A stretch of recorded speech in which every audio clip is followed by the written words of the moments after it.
S'enquérir des dispositions prises par la Nigélec pour améliorer la situation énergétique des populations en l'absence de la ligne d'interconnexion 132 kV Niamey-Birnin-Kebbi, conformément aux directives du CNSP et de son président, le général de brigade Abdraman Chani. Tel est le but visé par le ministre en charge de l'énergie en visitant ce vendredi matin le site de production d'électricité de la Nigélec de Gorubanda. Guidé par la directrice générale de cette société, Mme Fatia Barchi, Mohamed Mustafa Barkibako s'est d'abord rendu au niveau de la centrale thermique 100 MW.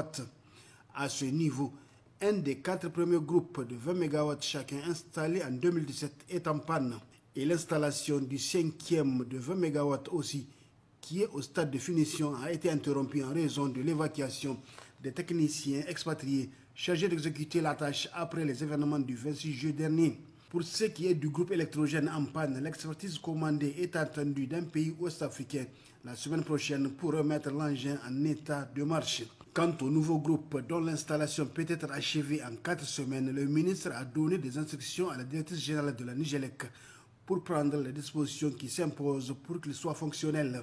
Au passage du visiteur, les 3 groupes en marche à plein temps produisaient 54 MW sur 60 pour une consommation de 12 000 litres de carburant par heure, soit 90 millions de francs CFA par jour, rien que pour le combustible. Le ministre a ensuite visité le poste de Gorubanda. C'est l'un des 4 postes de distribution que compte la Nigélec à Niamey.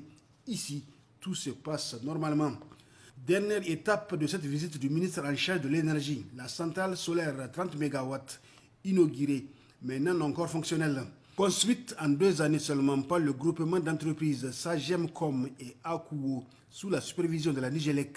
C'est d'ailleurs le directeur général de la première entreprise au Niger, Meg Isiaka, qui va expliquer aux visiteurs ce qui se fait pour la mise en marche de ce joyau composé de 55 776 panneaux solaires de 540 watts crête chacun.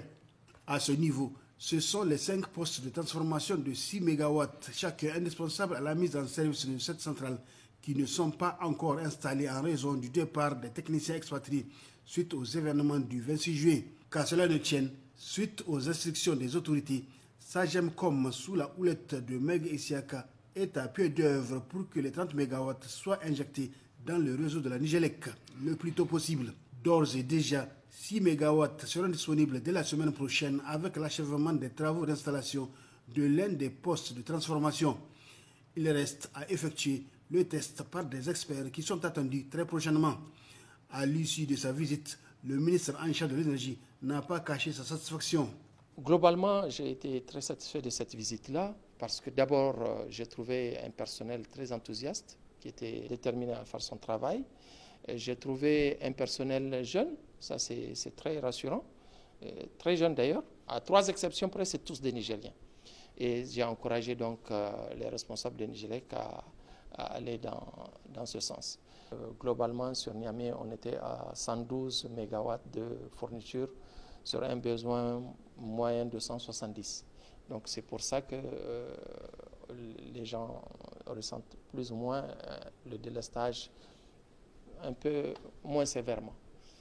Un certain nombre d'instructions ont été données, conformément aux directives qui nous avaient été données par son Excellence le président du CNSP, le général Abdraman Chani, concernant non seulement la finalisation des travaux, mais aussi les centres hospitaliers sur lesquels j'ai demandé qu'il n'y ait plus de délestage. Ces centres hospitaliers sont au nombre de 6. L'hôpital général de référence, l'hôpital national, l'hôpital Amir Boubacar Diallo et la maternité Issa Gazobi à Niamey, l'hôpital de référence à Maradi et l'hôpital national de Zender.